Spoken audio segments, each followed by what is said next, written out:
Hello बच्चों, मैं दिव्या कौशिक आपकी केमिस्ट्री मेंटर और स्वागत है आप सभी का B2E लर्निंग के ऑनलाइन प्लेटफॉर्म पे। बेटा तो कैसे हैं आप? आई होप बढ़िया होंगे, फर्स्ट क्लास। हाँ, एकदम बढ़िया से पढ़ाई वढ़ाई चल रही होगी अपनी। हाँ, केमिकल बॉन्डिंग की। और केमिकल बॉन्डिंग अपन ने ऑलमोस्ट थ्योरीज अपन ने शुरू कर दी थी, तो इस लेक्चर को अपन आगे बढ़ाते हैं। और लास्ट टाइम पर मैंने VBT कंपाइल करवाया था अपना, है ना। अब क्या था VBT का हिसाब किताब कि ओवरलैपिंग वगैरह के बारे में बातें करी थी अपन ने, एक्सिव ओवरलैपिंग के बारे में, कोलेटरल ओवरलैपिंग के बारे में, फेस वाइज ओवरलैपिंग के बारे में। मैंने स्ट्रेंथ की भी चीज़ें आपको बता दी थी, सिग्मा स्ट्रेंथ ऐसे निकाल लीजिएगा, पाई स्ट्रेंथ ऐसे निकाल लीजिएगा, है ना। ये सब बातें हमारे बीच में हुई थी, है ना। अब जैसे हर एक चीज़ का थोड़ा सा ड्रॉबैक होता है। अपन ने एनर्जी थ्योरी पढ़ी तो उसका कुछ ड्रॉबैक था, फिर अपन ने वैलेंसी थ्योरी पढ़ी उसका कुछ ड्रॉबैक था, फिर अपन VBT पे आए तो इसका भी कुछ ड्रॉबैक है ना। तो इस ड्रॉबैक की डिस्कस अपन बाद में करेंगे। हल्का सा अगर मैं यहाँ पे बताऊँ ड्रॉबैक का, फिर भी अगर क्यूरियोसिटी अपने को हो रही है तो ड्रॉबैक ये था कि अकॉर्डिंग टू VBT कहते हैं कि CH4 जो है चारों के चारों बॉन्ड सिमिलर एग्जैक्टली बताते हैं ये लोग, है ना। पर अकॉर्डिंग टू VBT ये कहते हैं कि सिमिलर नहीं है CH4 के चारों bond, but according to practical, अगर अपन प्रैक्टिकलिटी में देखें तो CH4 के चारों CH जो बॉन्ड है वो सिमिलर है। फिर ये सब बातें हैं, ये सब ड्रॉबैक है VBT के, जो बाद में डिस्कस करेंगे अपन, है ना। तो स्टार्ट करते हैं आज एक नई थ्योरी से, बिल्कुल एक नई थ्योरी से VBT के बाद। इंपॉर्टेंट है बेटा आज का लेक्चर, बहुत आज का लेक्चर, आने वाले लेक्चर्स जो है वो बहुत इंपॉर्टेंट है, क्योंकि बिकॉज ऑफ कोर अपना केमिकल बॉन्डिंग पे अपन आ चुके हैं, बिल्कुल कोर केमिकल बॉन्डिंग पे अपन एंट्री कर चुके हैं। तो आज के लेक्चर में अपन पढ़ने जा रहे हैं हाइब्रिडाइजेशन। हाँ, क्या होता है हाइब्रिडाइजेशन? अब देखो जरा, सुनो मेरी बात। पॉलिंग ने दिया था इसको, अकॉर्डिंग टू NCERT पॉलिंग ने दिया था इसको, इस फिनोमेना को। क्या कहता है पॉलिंग ने ये कहा कि एटॉमिक ऑर्बिटल्स जो है वो कंबाइन होते हैं और कुछ new sets of equivalent orbital को फॉर्म करते हैं, जिन्हें हम क्या कहते हैं? हाइब्रिड ऑर्बिटल कहते हैं। पर unlike pure atom, like S pure atom है, ओनली P प्योर एटम है, ओनली D प्योर एटम है, तो ये सारे प्योर एटम है ना, सॉरी प्योर ऑर्बिटल्स हैं। प्योर ऑर्बिटल्स है, जैसे S अकेला यानी ओनली S ऑर्बिटल प्योर है, ओनली P ऑर्बिटल प्योर है, ओनली D ऑर्बिटल प्योर है ना। इसके बाद unlike pure orbitals, hybrid orbital जो होते हैं वो यूज़ किए जाते हैं बॉन्ड फॉर्मेशन के लिए, है ना।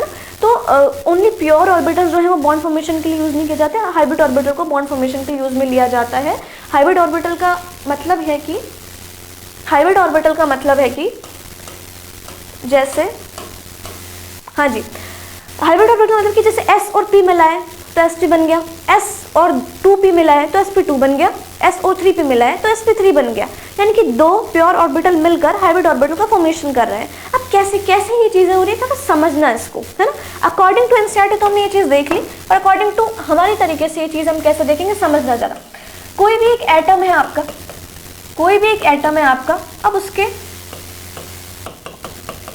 उस एटम का जो ऑर्बिटल है, उन ऑर्बिटल्स की जो एनर्जी है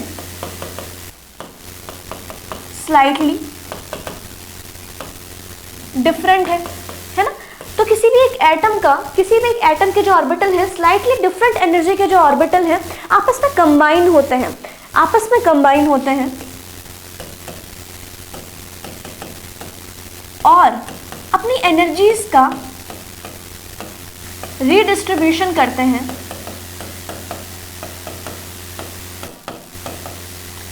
रीडिस्ट्रीब्यूशन करने के बाद कुछ नए ऑर्बिटल्स फॉर्म होते हैं,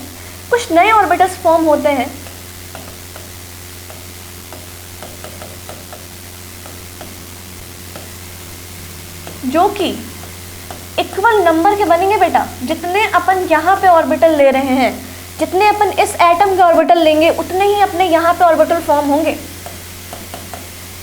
सिमिलर शेप का बनता है, सिमिलर साइज का बनता है, और सिमिलर एनर्जी या सेम एनर्जीज का ये ऑर्बिटल यहाँ पे फॉर्म होता है। और इस ऑर्बिटल को क्या बोलते हैं हम? Hybrid orbitals. और ये फिनोमेना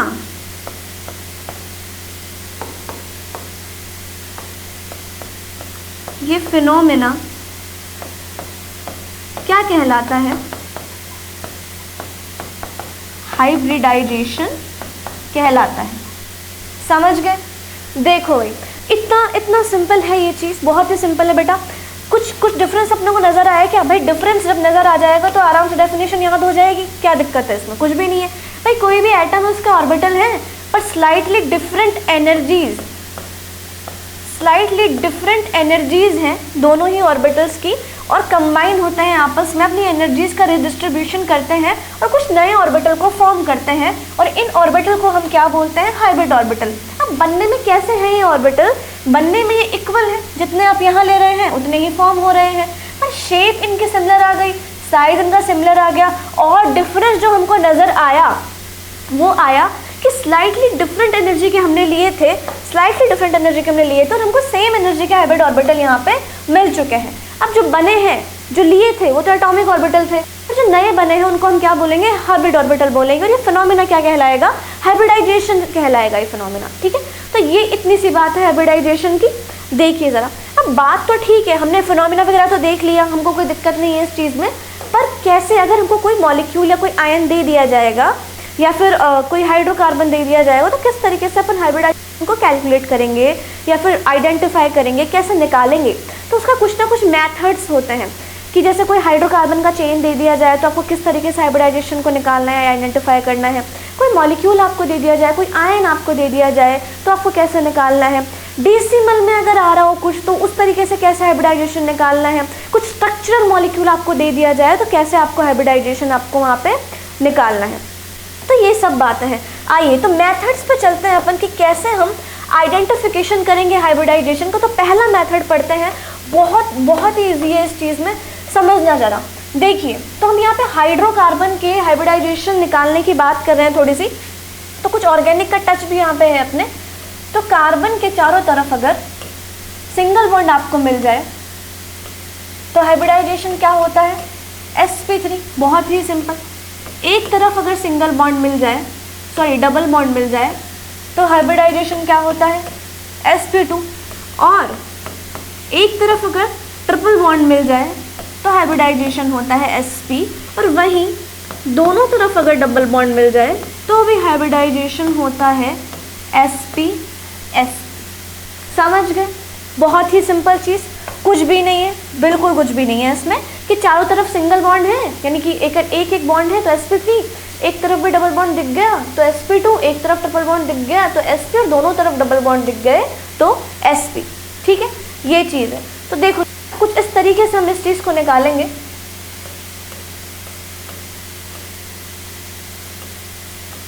देख, तो अगर मुझे इस चेन का हाइब्रिडाइजेशन निकालना है तो इस कार्बन, ये carbon carbon carbon carbon zigzag structure है बेटा, तो इस कार्बन का हाइब्रिडाइजेशन भी सिंगल बॉन्ड है sp3 sp3 sp3 sp3, single bond नजर आए दोनों तरफ sp3, आहा sp2 double bond sp2 double bond. तो कुछ इस तरीके से हमको हाइब्रिडाइजेशन को कैलकुलेट करना है। आइए कुछ क्वेश्चंस करते हैं ताकि समझ अपनी और अच्छे से बेहतर बने। देखो ज़रा, अपने पास C3O2 है, कार्बन सब ऑक्साइड इसको बोलते हैं। कुछ इस तरीके का इसका स्ट्रक्चर हमारे को मिलता है, और कार्बन का हमारे को हाइब्रिडाइजेशन निकालना है।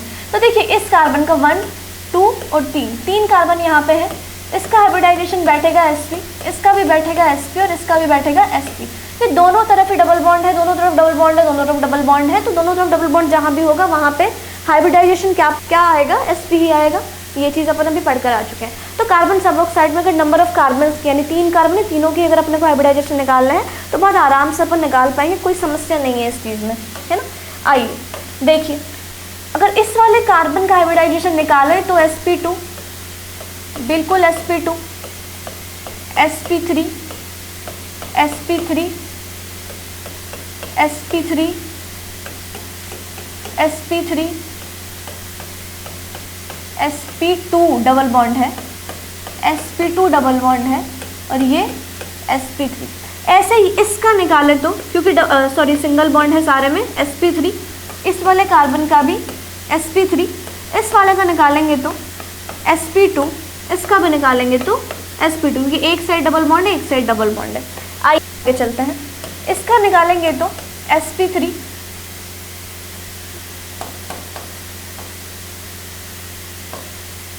CH2 यहाँ आएगा, वैलेंसी सेटिस्फाइड नहीं होगी इस तरीके से तो करेंगे तो, है ना। तो sp2 sp और sp2, यस।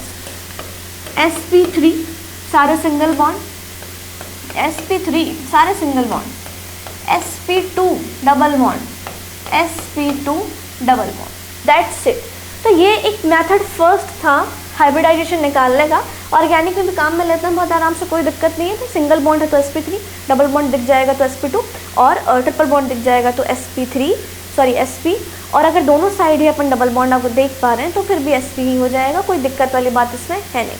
तो बहुत ही सिंपल सा मेथड फर्स्ट। अब देखिए, ये जो हमने हाइड्रोकार्बन्स अगर कोई चेन दे दी जाए तो उसका अपने निकाल लिया hybridisation.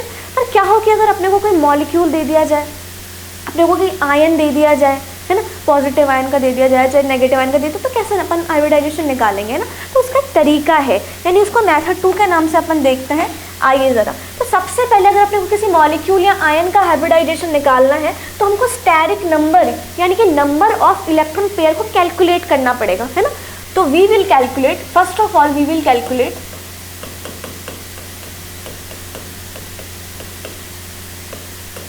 Number of electron pair, है ना। दूसरा नाम क्या बोल देंगे इसका, स्टेरिक नंबर। नोट किससे करते हैं स्टेरिक नंबर को, n से डिनोट करते हैं। तो we will calculate number of electron pair around the central atom, यानी कि ये जो हमको निकालना है ये अराउंड द सेंट्रल एटम निकालना है इन द मॉलिक्यूल एंड किसके लिए, मॉलिक्यूल और आयन के लिए, है ना। तो भाई अगर हमको किसी भी मॉलिक्यूल और आयन के लिए हाइब्रिडाइजेशन निकालना है, निकालना पड़ेगा, निकालना आना चाहिए, तो कैसे निकालेंगे। सबसे पहले हम उसका स्टेरिक नंबर कैलकुलेट करेंगे। अब क्या है स्टेरिक नंबर, भाई स्टेरिक नंबर को तो n से डिनोट करते हैं, स्मॉल n से, और है क्या ये, number of electron pair around the central atom. यानी कोई भी हमारा एक मॉलिक्यूल है उसका जो सेंट्रल एटम है, कोई भी एक हमारा जो मॉलिक्यूल है उसका जो सेंट्रल एटम है उसका नंबर ऑफ इलेक्ट्रॉन पेयर क्या है, यानी उसका स्टेरिक नंबर क्या है। जब वो पता चलेगा उसके बाद आगे प्रोसीड करेंगे अपन हाइब्रिडाइजेशन निकालने के लिए। तो सबसे पहले हमको ये निकालना आना चाहिए, ये बात तो है हमारे साथ, है ना। तो किस तरीके से अपन इस चीज़ को करेंगे, सबसे पहले हमको स्टेरिक नंबर निकालना आना चाहिए, उसके बाद हम चीज़ करेंगे सारी। अब क्या होता है स्टेरिक नंबर, सुनो ज़रा, थोड़ा डिटेल में अपन इस चीज़ को देखते हैं। भाई स्टेरिक नंबर को स्मॉल n से डिनोट करते हैं और हम यहाँ लिखते हैं स्टेरिक नंबर। और अभी हम देखकर आ रहे हैं कि number of electron pair on central atom, central atom क्या है, इलेक्ट्रॉन पेयर। कैसे बोलेंगे इलेक्ट्रॉन पेयर अपन, भाई नंबर ऑफ, ध्यान से समझना, number of bond pair plus number of lone pair around the, यानी ऑन द सेंट्रल एटम।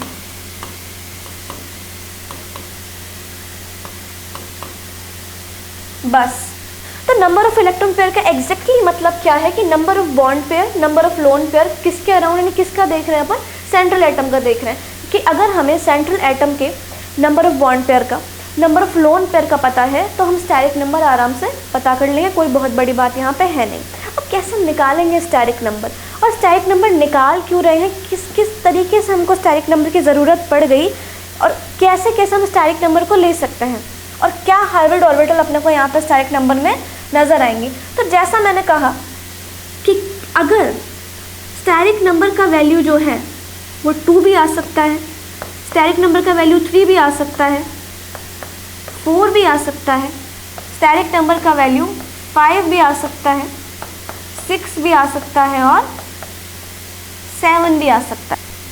तो अगर स्टेरिक नंबर का वैल्यू आता है s, यानी कि हाइब्रिडाइजेशन है sp3 आता है तो sp2, 4 आता है तो sp3, 5 आता है तो sp3d, 6 आता है तो sp3d2 और 7 आता है तो sp3d3। तो ये चीज़ है कि अगर स्टेरिक नंबर है जो, यानी n का जो वैल्यू है वो आपके अकॉर्डिंगली अगर 2 आता है तो sp हाइब्रिडाइजेशन होगा, 3 आता है तो sp2 होगा, 4 आता है तो sp3 होगा, 5 आ रहा है तो sp3d, 6 आ रहा है तो sp3d2 और 7 आ रहा है तो sp3d3 होगा।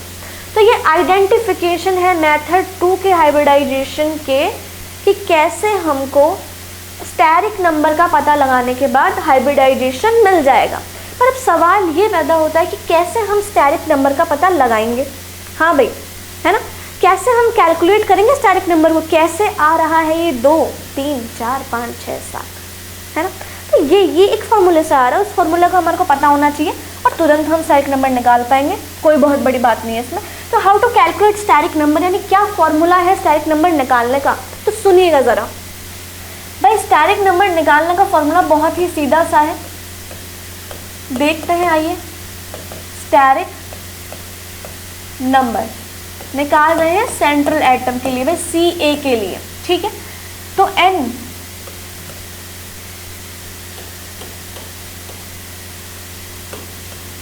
1/2 V plus U minus C plus A, that's it, बस। अब क्या है ये सब चीज़ और क्या लिख दिया मैंने, सुनना ज़रा। V का मतलब है number of valence electron in central atom, यानी कि हमारे मॉलिक्यूल का जो सेंट्रल एटम है उस पर वैलेंस इलेक्ट्रॉन कितने हैं वो लेने हैं अपने को V में। U का मतलब है number of univalent species like fluorine, chlorine, bromine, iodine, hydrogen, tritium, SiCl3, SiMe3, NH2, etcetera etcetera. अब स्पीशीज में मॉलिक्यूल भी आ सकते हैं और यानी एटम भी आ सकते हैं,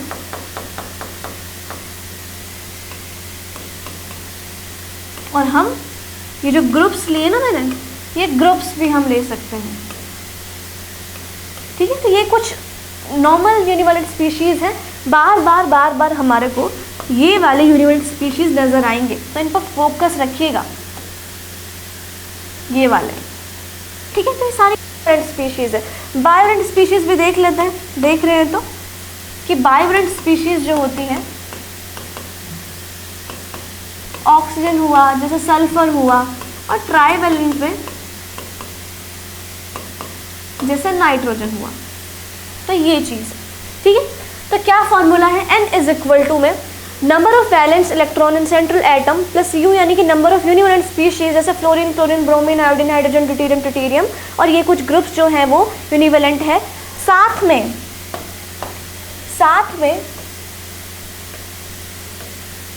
मैग्नीट्यूड, अगर कोई चार्ज लगा हुआ है, अगर पॉजिटिव चार्ज भी लगा हुआ है या नेगेटिव चार्ज भी लगा हुआ है, तो कोई एक चार्ज आपको मिलेगा।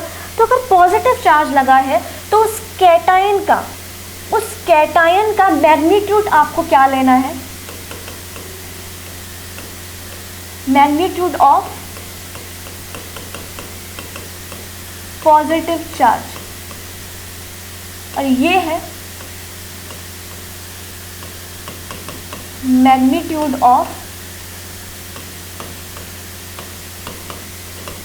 नेगेटिव चार्ज,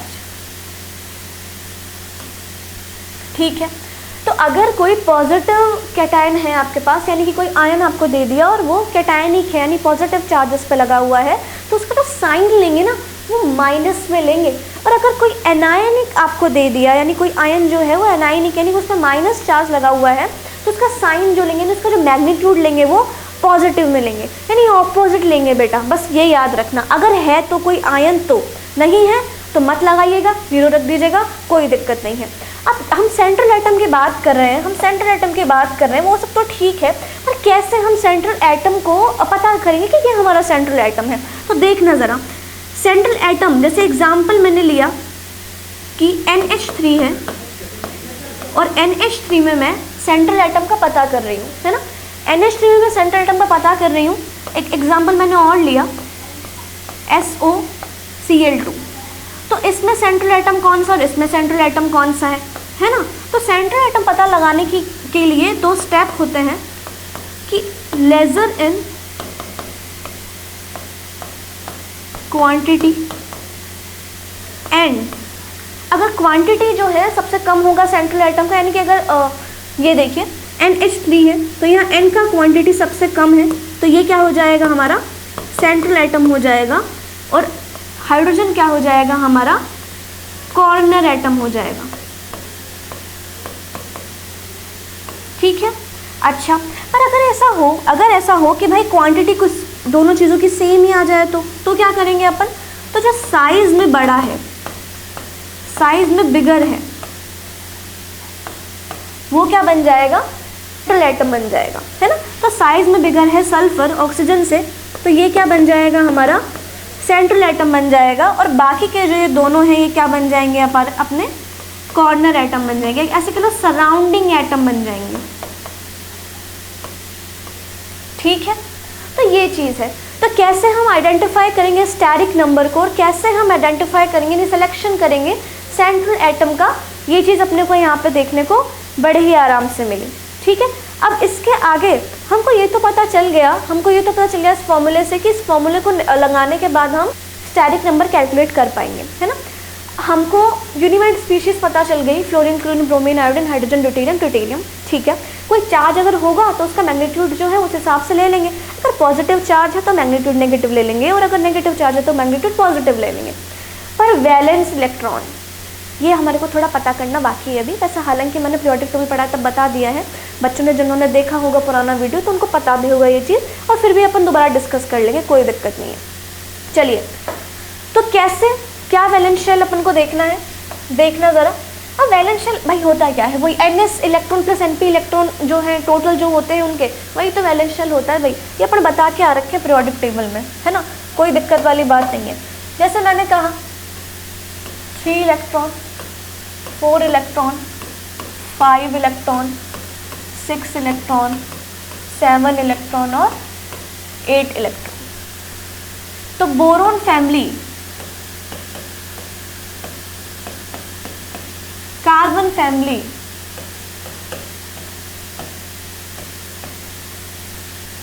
नाइट्रोजन फैमिली,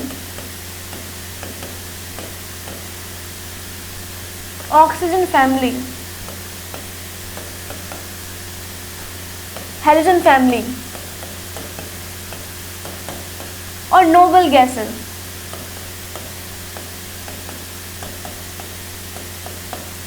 देखिए, तो इनके हाइब्रिडाइजेशन वैलेंस शेल में जो इलेक्ट्रॉन है, बहुत ध्यान से देखना,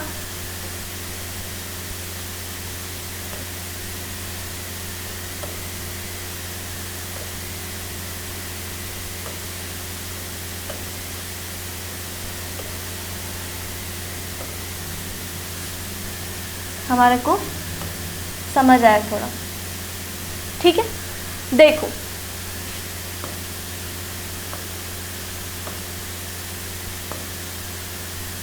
तो बोरोन फैमिली में वैलेंस शेल में 3 इलेक्ट्रॉन होते हैं, कार्बन फैमिली में 4 होते हैं, नाइट्रोजन में 5 होते हैं, ऑक्सीजन फैमिली में 6 होते हैं, हेलोजन फैमिली में 7 होते हैं, और नोबेल गैसेस में 8 होते हैं। तो ये अपने नंबर ऑफ वैलेंस इलेक्ट्रॉन अपने को पता चल गए। तो आराम से अब हम यहाँ पर भी नहीं रुकने वाले हैं, हमें ये चीज़ भी अच्छे से पता चल गई कि नंबर ऑफ वैलेंस इलेक्ट्रॉन किसी भी एक सेंट्रल एटम में कौन से होते हैं। कैसे हम सेंट्रल एटम का सिलेक्शन करेंगे, कैसे हम डिस्टिंग्विश करेंगे कि हमारे मॉलिक्यूल में या आयन में कौन सा सेंट्रल एटम है या कौन सा सराउंडिंग है, कॉर्नर एटम है, ये चीज़ हम देख लेंगे कि जो लेज़र है क्वांटिटी में वो सेंट्रल एटम है, पर जहाँ क्वांटिटी भी सेम आ जाए वहाँ जो साइज़ में बड़ा है वो सेंट्रल एटम हो जाएगा। चलिए अब आगे चलते हैं, देखिए ज़रा कुछ एग्जाम्पल्स हम करते हैं यहाँ पे। तो हमने सब चीज़ें देख ली, हमने यूनिवैलेंट स्पीशीज़ देख ली, हमने वैलेंस इलेक्ट्रॉन्स देख लिए। अब हम कुछ स्टेरिक नंबर निकालते हैं, कुछ हाइब्रिडाइजेशन के एग्जाम्पल लेते हैं। जैसे हमने फर्स्ट एग्जाम्पल लिया बहुत ही सिंपल सा, देखना ज़रा, CH4 का, और मुझे इसका हाइब्रिडाइजेशन निकालना है, ये मेरा टास्क है।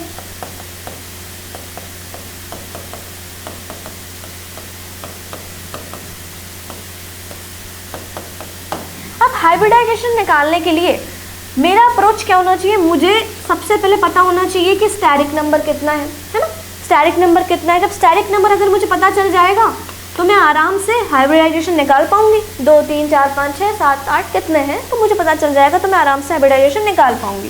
पर स्टेरिक नंबर का फॉर्मूला पता है अपने को क्या है, देखो ज़रा, n = में half valence electron of central atom. अब ये हमारा मॉलिक्यूल है और जो भी क्वांटिटी में कम है वो हमारा क्या होगा, सेंट्रल एटम होगा, और जो क्वांटिटी में ज़्यादा है वो क्या होगा, कॉर्नर एटम होगा, यानी कि सराउंडिंग एटम होगा। ठीक है, देख लीजिए, तो ये सेंट्रल एटम है और ये सराउंडिंग एटम है।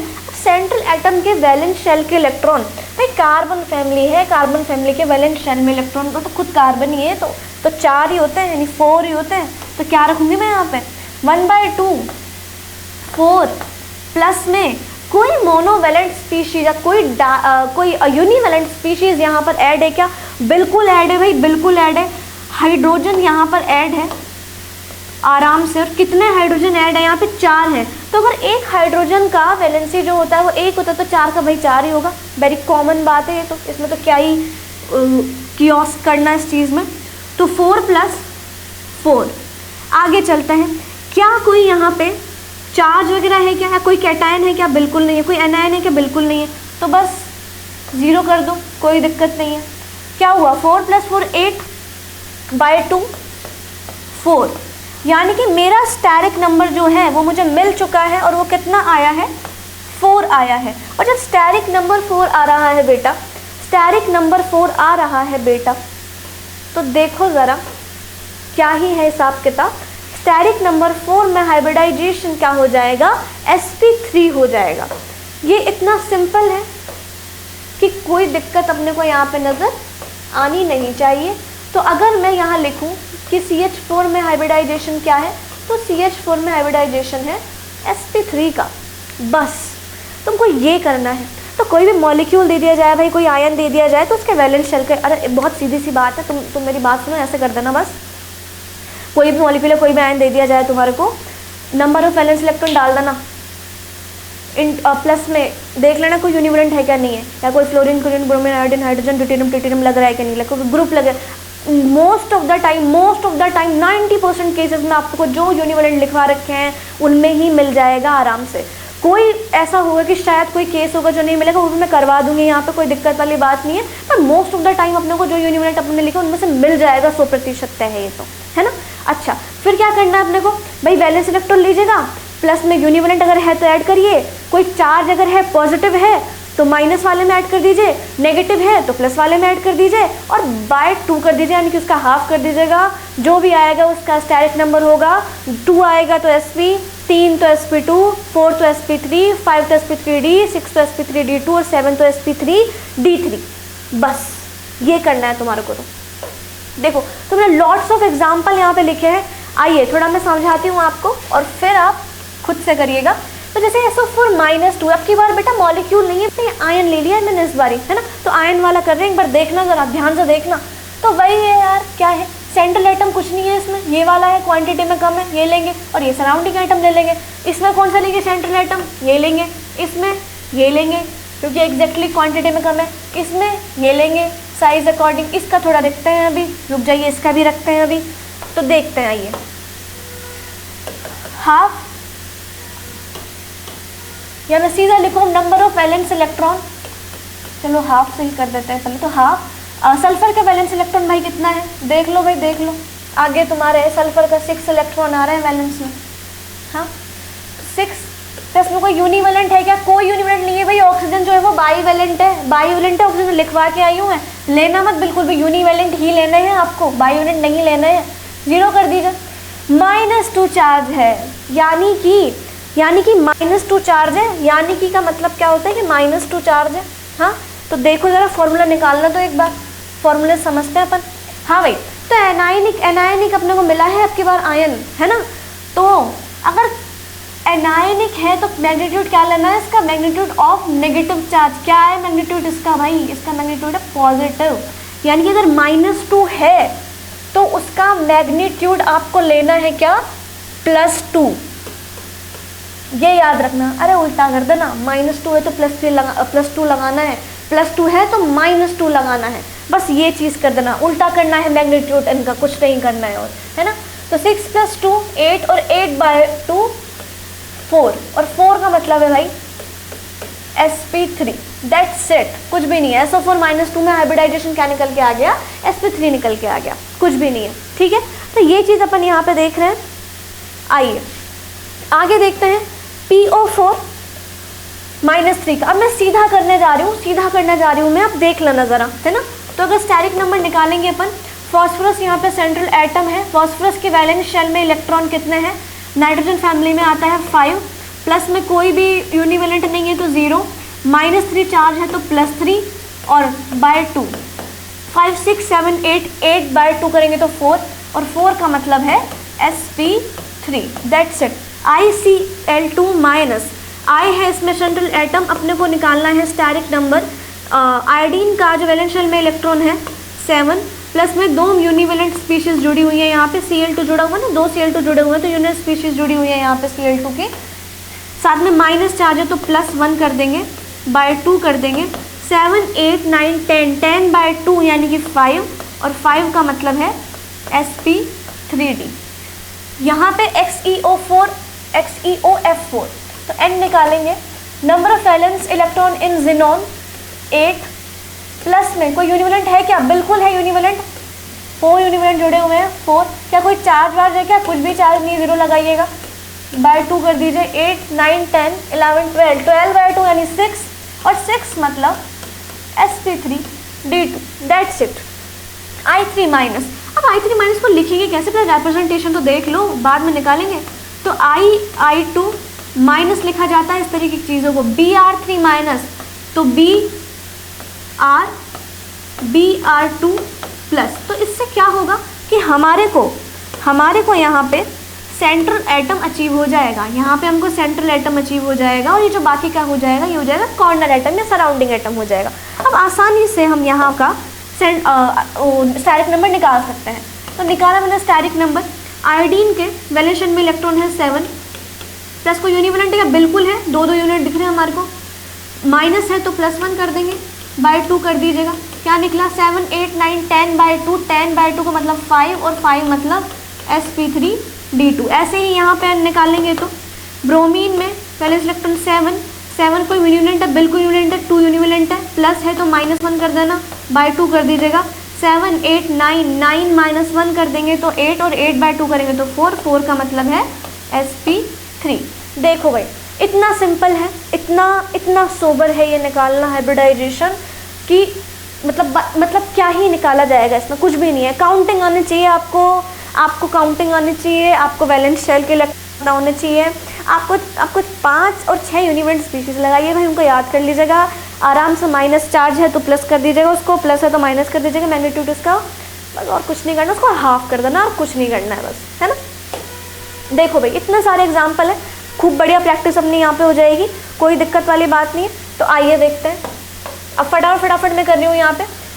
सबसे पहले सेंट्रल एटम पता लगा लेते हैं, xenon nitrogen carbon chlorine, xenon tellurium, xenon sulphur, iodine और फॉस्फोरस, दैट्स इट। ये हमारे सेंट्रल एटम है, वेरी गुड।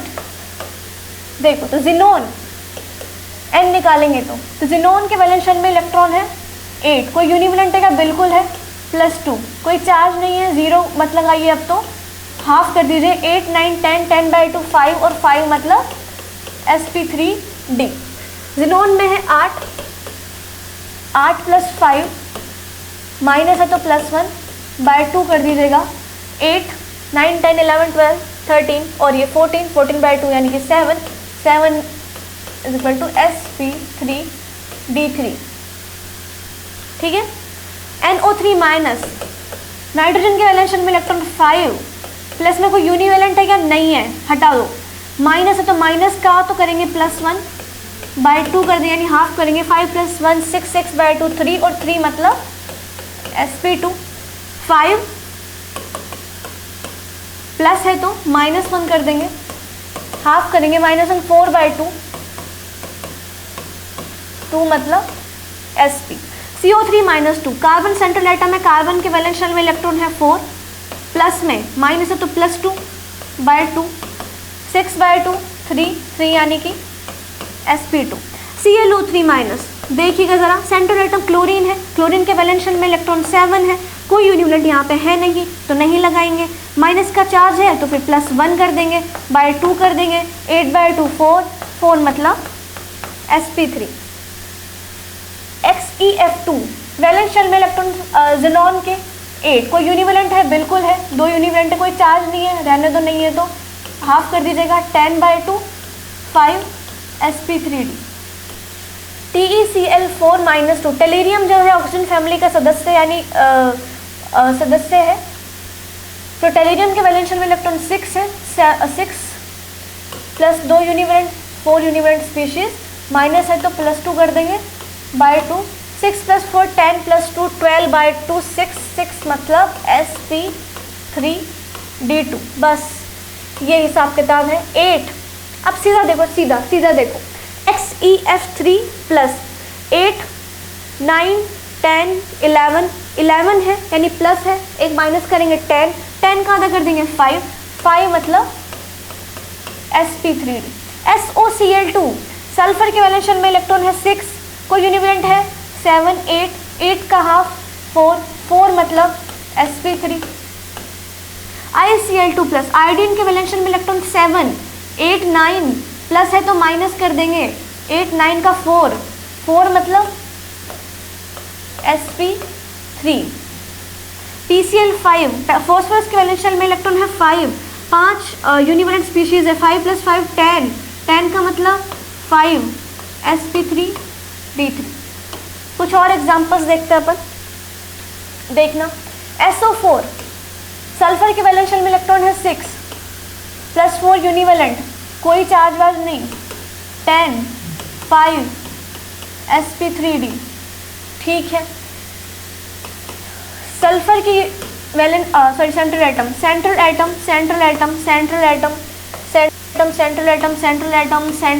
और सेंट्रल एटम। ठीक है। सल्फर के वैलेंस शेल में इलेक्ट्रॉन है 6, प्लस में 6 यूनिवैलेंट, /2 12/2 6 मतलब sp3d2। 5 + 3 + 2 यानी 5 + 5/2 5 यानी कि sp3d। BrO3-, 7, कोई यूनिवैलेंट नहीं है, 7 माइनस है तो +1 7 + 1 8/2 4 मतलब sp3। कार्बन वैलेंस शेल में इलेक्ट्रॉन 4, कोई यूनिवैलेंट नहीं, 0, कोई चार्ज नहीं, 0/2 कर दीजिएगा, 2 आएगा sp। NH4+, वैलेंस शेल में इलेक्ट्रॉन 5, यूनिवैलेंट स्पीशीज 4, प्लस है तो -1/2 कर दीजिए, कितना आएगा 6 7 8 9 9 8 का 4 मतलब sp3। XeF6, 8 + 6/2 9 10 11 12 13 14/2 14/2 7 मतलब sp3d3। IF5, 7 + 5 7 7 7 12 6 यानी कि sp3d2। ClO4- पर क्लोराइड भी बोला जाता है बेटा इसको। ClO4- को और क्या है इसका स्टैटिक नंबर, तो n इज इक्वल टू में 7, कोई यूनिट नहीं है, माइनस है तो +1/2, 8/2 4 मतलब sp3 और SO2। सल्फर में 6 वैलेंस शेल में इलेक्ट्रॉन, कोई यूनिट नहीं है, 0 कर दीजिए, कोई चार्ज नहीं, 0 कर दीजिए, /2 करिए 3 और 3 मतलब sp2। That's it. तो इतने सारे एग्जाम्पल्स अपन कर चुके हैं आराम से, इस तरीके से निकालिएगा। अब इतने सारे एग्जाम्पल्स खुद करके देखिएगा, एक बार वापस से खुद करके देखिएगा। देखो ये तो मैंने कर दिए, आपको खुद दोबारा से करके देखना है इसको। हैबिट अपने को ऐसे हो जानी चाहिए मॉलिक्यूल का हाइब्रिडाइजेशन निकालने की, सामने मॉलिक्यूल आया आपके, आप बिना पेन चलाए आराम से निकाल सकें हाइब्रिडाइजेशन। जैसे अगर मैंने कहा यहाँ पे BrO3-, सपोज BrO3- है, मैंने एक मॉलिक्यूल दिया BrO3- का, मुझे पता है Br सेंट्रल एटम है इसका, Br के वैलेंस शेल में इलेक्ट्रॉन 7, O3 है, कोई यूनिट नहीं है, हटा दीजिए, माइनस है तो प्लस करना है, एक ही चार्ज है, माइनस है तो +1 कर देना है, 7 + 1 8 का हाफ कर देना है 4 और 4 मतलब sp3। तो ये आपका तरीका या अप्रोच कह सकते हैं आप हाइब्रिडाइजेशन निकालने का, ये आना चाहिए भाई, तब तो आएगा मज़ा निकालने में हाइब्रिडाइजेशन, वरना फिर धीरे धीरे चीज़ें होंगी पर टाइम लगेगा फिर। पर अपने को तो इस लेवल का निकालना आना चाहिए कि सामने मॉलिक्यूल है, बिना पेन चलाए निकल जाए अपना, है ना। देखो ज़रा, अब कुछ थोड़ा सा डिफरेंट हाइब्रिडाइजेशन अपन देखते हैं, जैसे कि स्टेट्स के हाइब्रिडाइजेशन अपन देख लेते हैं कि सॉलिड स्टेट और लिक्विड स्टेट में किस तरीके से देखते हैं, ब्रेक हो जाता है कुछ मॉलिक्यूल। जैसे PCl5 है सॉलिड स्टेट में, दो तरीके से ब्रेक है, PCl4+, PCl6-। तो कुछ क्वेश्चन इस तरीके से पूछ लेता है वो कि PCl5 सॉलिड में कैटायनिक पार्ट का हाइब्रिडाइजेशन बता दो। तो PCl5 जो सॉलिड स्टेट में है उसका कैटायनिक पार्ट जो है उसका हाइब्रिडाइजेशन बिल्कुल बताते हैं। तो देखो ज़रा, PCl4+, अब PCl4+, अब फॉस्फोरस यानी कि वैलेंस शेल में इलेक्ट्रॉन फॉस्फोरस के 5, यूनिवैलेंट है 4, 5 + 4 कितना 6 7 8 9, प्लस है तो माइनस करना है 1, यानी 9 में माइनस करेंगे 8, 8 का हाफ 4 मतलब sp3।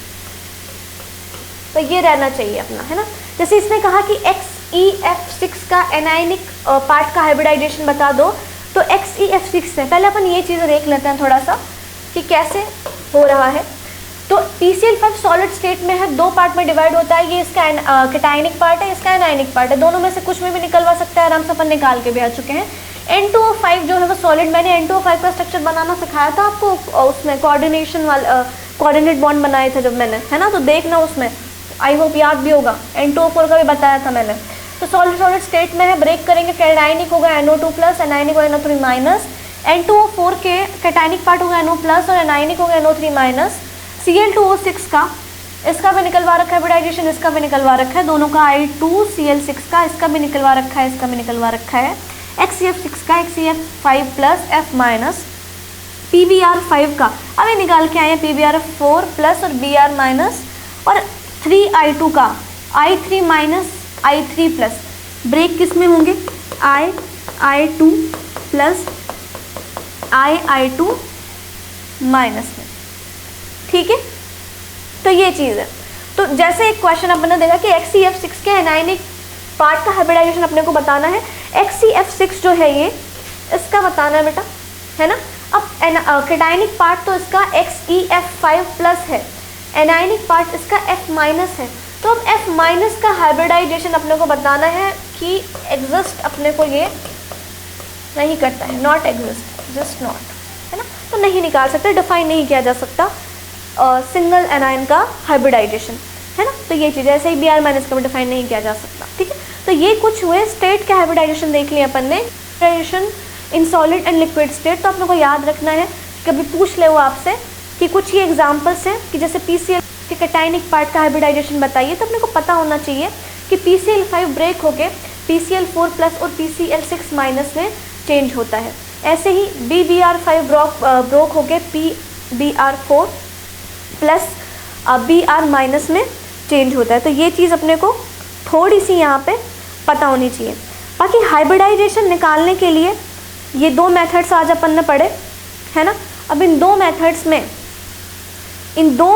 में अपने को फर्स्ट मेथड में नॉर्मल वही अपन ने हाइड्रोकार्बन की चेन का हाइब्रिडाइजेशन निकाला, सिंपल चीज़ थी वो तो बिल्कुल। और सेकंड मेथड अपन ने ये चीज़ देखी। बिल्कुल स्टेरिक नंबर बेटा याद कर लेना, कुछ भी नहीं है, बहुत बहुत ही सिंपल सी चीज़ है। एक समरी अगर अपन यहाँ पे लिखें बेटा, एक समरी अगर अपन यहाँ पे लिखें, तो मैं समरी अगर एक बताऊँ तो कि n निकालने के लिए नंबर ऑफ वैलेंस शेल के इलेक्ट्रॉन फर्स्ट में यूनिवैलेंट लगा दीजिएगा, कैटाइन है तो -c कर दीजिएगा, एनाइन है तो +a कर दीजिएगा और बाय 2 कर दीजिएगा। ये आपका स्टेरिक नंबर निकालने का है।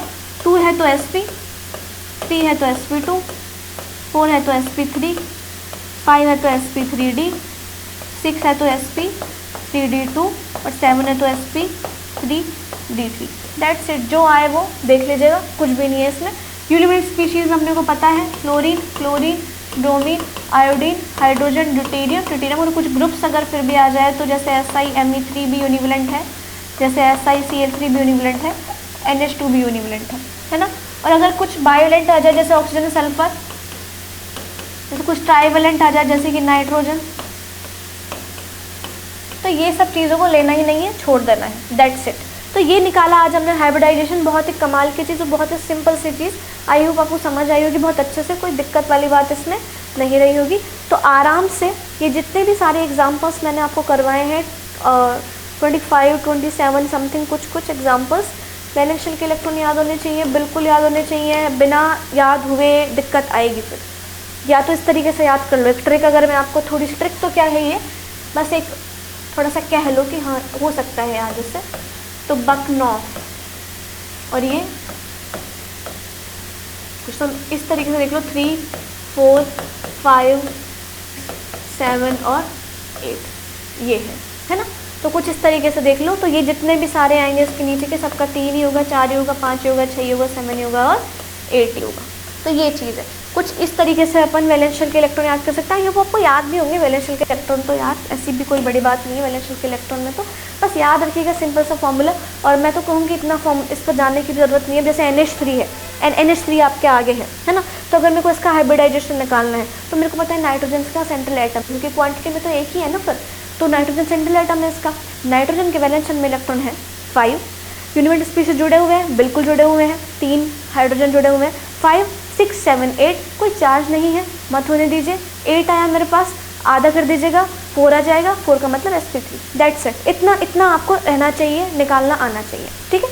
तो देखिए भाई, आज अपन ने 2 मेथड्स पढ़ लिए हाइब्रिडाइजेशन के, 2 और मेथड्स अपन को अगले लेक्चर में पढ़ने हैं। तो खूब सारी प्रैक्टिस कीजिएगा, इससे रिलेटेड क्वेश्चंस करवाइएगा। मैंने जितना हो सकता है उतने मॉलिक्यूल्स के और आयंस के हाइब्रिडाइजेशन अपने को यहाँ करवाने की कोशिश करिए। स्टेट तक का भी मैंने देखा है, तो थोड़ा वापस इनको कीजिएगा प्रैक्टिस, जैसे कि आपके अच्छे से हो जाए, है ना। चलिए आज का लेक्चर यहीं ख़त्म करते हैं, मिलते हैं अगले लेक्चर में। पढ़ते रहिए, बढ़ते रहिए। Thank you so much.